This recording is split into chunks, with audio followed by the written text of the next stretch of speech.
This is an omnidirectional microphone. It's used to pick up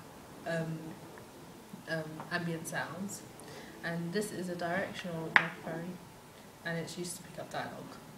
This microphone is used for internal use. It's normally used in interviews, and this muffler is used outside, so when you're filming outside, to stop the microphone from popping. These cables are called XLR cables, and they're used to plug from the boom hole to the camera.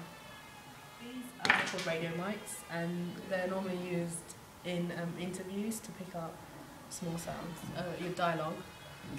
It's called a boom hole, and this over here is called a microphone suspension mount. So this is where you put the microphone in. So this is how you put a boom hole together.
This is for internal use.